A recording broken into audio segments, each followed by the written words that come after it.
तो हेलो दोस्तों, कैसे हैं आप लोग। इस वीडियो में हम लोग देखेंगे कि उत्तर प्रदेश बार काउंसिल में आप रजिस्ट्रेशन कैसे कराएंगे। ठीक है,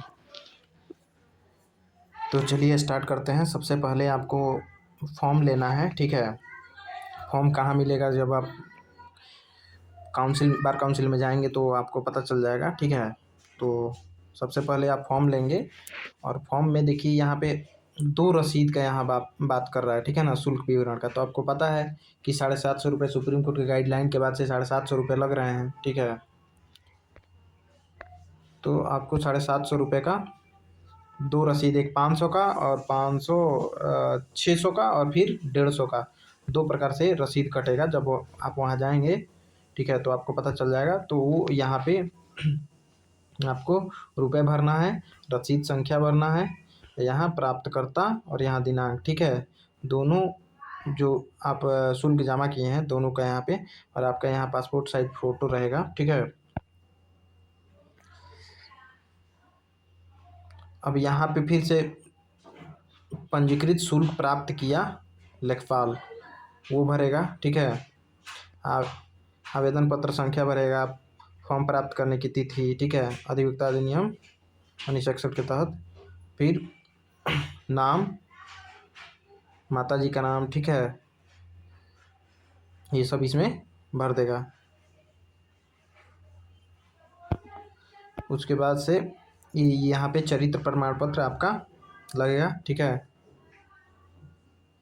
और वो एडवोकेट इस पे ये पूरा भरेंगे और साइन करेंगे जिनका जो है 10 साल से ज़्यादा एक्सपीरियंस हो गया है। ठीक है ना, मोर देन 10 ईयर्स, तो वो इसको भरेंगे। मैं प्रमाणित करता हूँ या करती हूँ कि श्रीमती या जो भी आपका जो नाम है यहाँ, ठीक है, पिताजी का नाम, को इनको व्यक्तिगत रूप से जानती हूँ, ये सच्चरित्र हैं और अधिवक्ता पंजीकरण होने के योग्य हैं। ठीक है, वो लोग भरेंगे, साइन करेंगे। वो यहाँ अपना पूर्ण नाम लिखेंगे, पदवी लिखेंगे, अधिवक्ता पंजीकरण संख्या वो लिखेंगे अपना, और पूर्ण पता यहाँ डालेंगे। ठीक है, और उनका कार्यालय। ठीक है, ये सब इसमें डाल देंगे। ठीक, ये सब आपके एडवोकेट ही भरेंगे। ठीक है, हर जगह आपके एडवोकेट भरेंगे।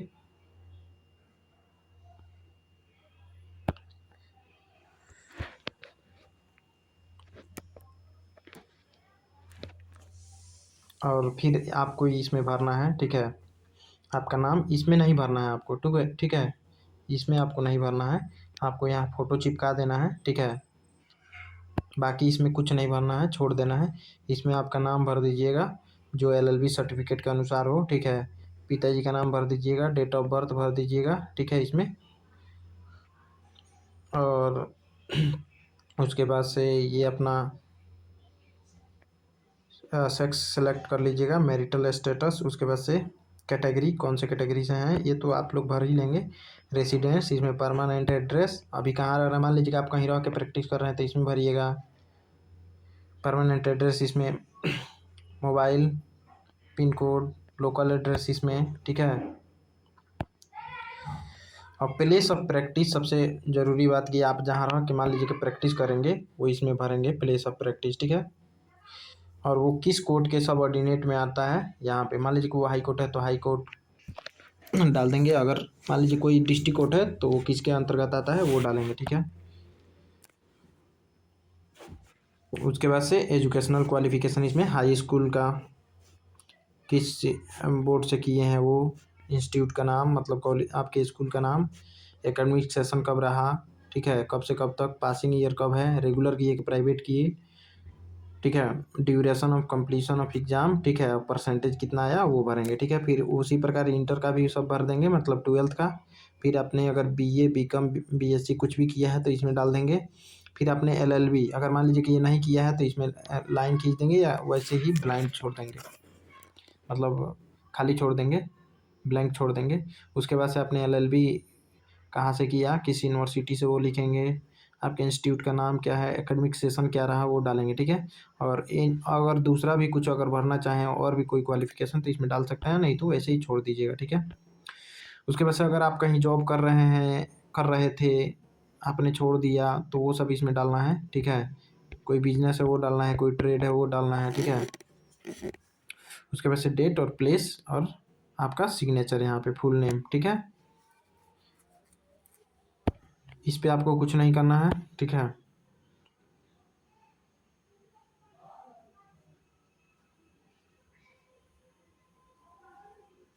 और इसमें आप घोषणा करेंगे, ठीक है।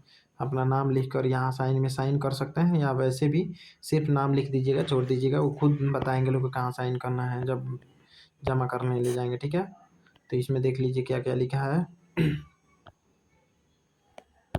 इसको पढ़ लीजिएगा पर, ठीक है।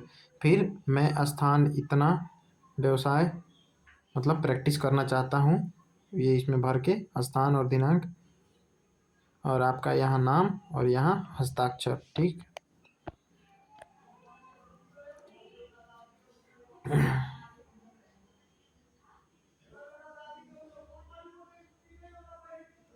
फिर यहाँ पे, ठीक है, इसमें भी आप अपना नाम हम लिख देंगे, सब चीज़ भर देंगे, ठीक है। और इसमें अपना नाम अंग्रेजी में, इसमें हिंदी में, ठीक है। पिताजी का नाम, जन्म तिथि, फिर शब्दों में हाई स्कूल के प्रमाण पत्र में जो दिया होगा उस हिसाब से आपको भर देना है, ठीक है। फिर आपको इसमें निर्देश जो दिया है पढ़ लीजिएगा, ठीक है, क्योंकि इसमें सब लिखा हुआ है कि पुलिस वेरिफिकेशन ये सबसे रिलेटेड, ठीक है।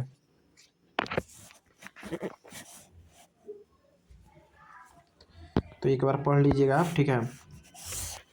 फिर इसमें आपको अपना नाम लिखना है, फोटो,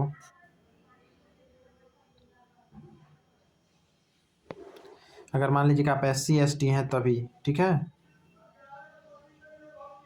SC ST हैं तो यहाँ उल्लेख करना है आपको, ठीक है। उसके बाद से फिर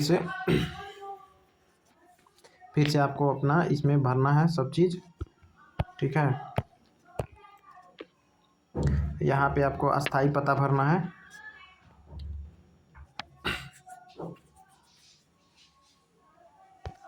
आपको अपना अस्थाई पता भरना है, और इसमें पासपोर्ट साइज फ़ोटो, ठीक है। इसमें भी इंग्लिश में पूरा भरना है, इसमें हिंदी में भरना है, इसमें इंग्लिश में, ठीक है। यहाँ पे भी पासपोर्ट साइज फ़ोटो आपको चिपकाना है, इसको नहीं कुछ करना है, ठीक है। इसमें कुछ नहीं करिएगा।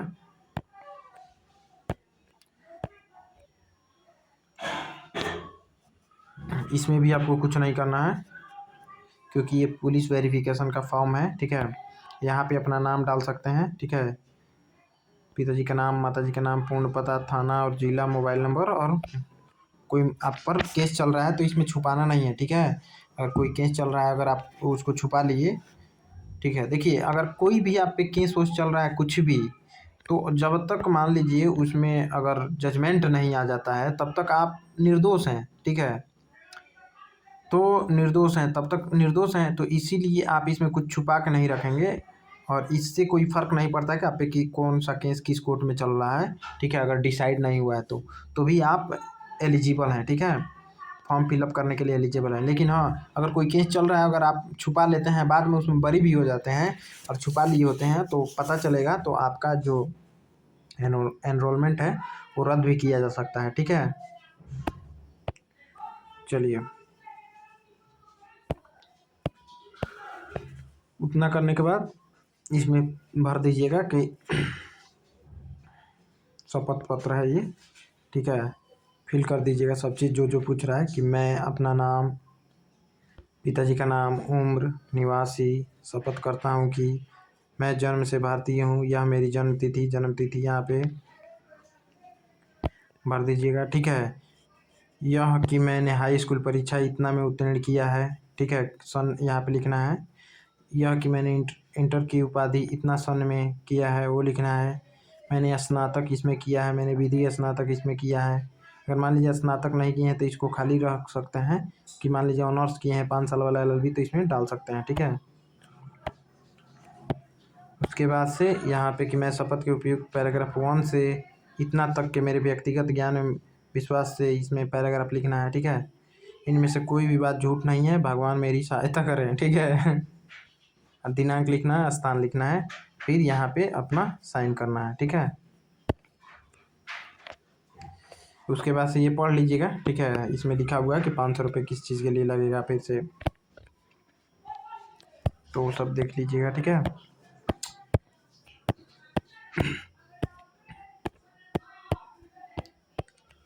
उसके बाद से जब सब हो जाएगा, फॉर्म फिलअप कर दीजिएगा, तो आपका कुछ दिन बाद इंटरव्यू होगा। इंटरव्यू के बाद से आपको सर्टिफिकेट मिलेगा और फिर एक यहाँ पे पहचान पत्र टाइप का, ठीक है, आपको मिलेगा कि इसमें आपका इनरोलमेंट नंबर, इनरोलमेंट डेट रहेगा, ठीक है, आपका एड्रेस रहेगा और आपका नाम रहेगा, ठीक है। और ये 2 साल के लिए वैलिड रहता है, ठीक है। फिर से आपको इशू करवाना पड़ता है। तो ये मेरे एक दोस्त का है, ठीक है, वहीं लखनऊ हाई कोर्ट में प्रैक्टिस करते हैं, तो उन्हीं का है, तो उन्होंने ही भेजा था मुझे। So thanks for watching. Video कैसा लगा कमेंट में ज़रूर बताएं। अगर आपकी कोई और भी क्वायरी हो तो कमेंट बॉक्स में ज़रूर बताएं। So thanks for watching.